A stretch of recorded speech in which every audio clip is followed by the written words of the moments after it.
તો સમાચાર વડોદરાથી સામે આવી રહ્યા છે, જેમાં વડોદરામાં વાવાઝોડાના કારણે અનેક વૃક્ષો ધરાશાયી થયા છે। તો વૃક્ષો ધરાશાયીની ઘટના બની છે, જેમાં કલાદર્શન રોડ ખાતે 7થી વધુ તોતિંગ વૃક્ષો ધરાશાયી થયા। તો પૂર્વ વિસ્તારમાં અનેક દુકાનોના શેડ હવામાં ઉડ્યા હતા। તો ઓવરબ્રિજની લોખંડની આળસ પણ ઢળી પડી હતી, જેમાં વૃંદાવન 4 રસ્તા પાસે બની રહેલ બ્રિજની આળસ ઢળી પડી।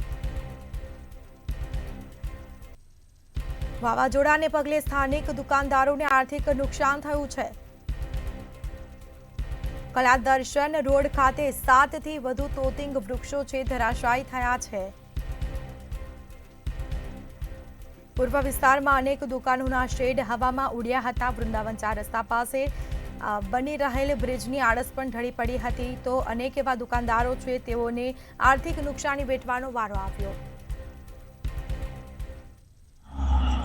ઉનાળાની આકરી ગરમીની વચ્ચે હવામાન વિભાગની આગાહી મુજબ વડોદરામાં ગત મોડી સાંજે 80 કિલોમીટરની પ્રતિ કલાકની ઝડપે વાવાઝોડું ફૂંકાયું હતું અને આ વાવાઝોડુએ શહેરમાં રીતસરનો કહેર મચાવ્યો હોય એમ લાગી રહ્યું છે। હાલ અમે વડોદરા શહેરના કલાદર્શન વિસ્તારમાં આવેલા છે, જ્યાં મોટી સંખ્યાની અંદર જે વૃક્ષો છે એ વૃક્ષો ધરાશાયી થયા છે। આ વિસ્તારમાં એવરેજ કહી શકાય એવા 5 થી વધારે મહાકાય વૃક્ષો ધરાશાયી થયા છે, જેને લઈને આ વિસ્તારની અંદર મોડી રાત્રે એક ભયનો માહોલ પણ સર્જાયો હતો। અલબત્ત ભારે પવન ફૂંકાતા વીજ રેસાઓને પણ નુકસાન થયું હતું અને તેને કારણે આ વિસ્તારની અંદર મોડી રાત સુધીને વીજ પ્રવાહ મળ્યો ન હતો, જેને ભારે પડી હતી। અલબત્ત વાવાઝોડાની આશંકાના પગલે વહીવટી તંત્ર દ્વારા જે પ્રકારે કામગીરી કરવામાં આવી હતી, તેમાં શહેરના મોટા ભાગના વિસ્તારોમાં વીજ પુરવઠો કાર્યરત થયો છે, પરંતુ વાવાઝોડાને ગયા બાદ શહેરના અનેક વિસ્તારોની અંદર તબાહીના જે દ્રશ્યો છે એ જોવા મળી રહ્યા છે।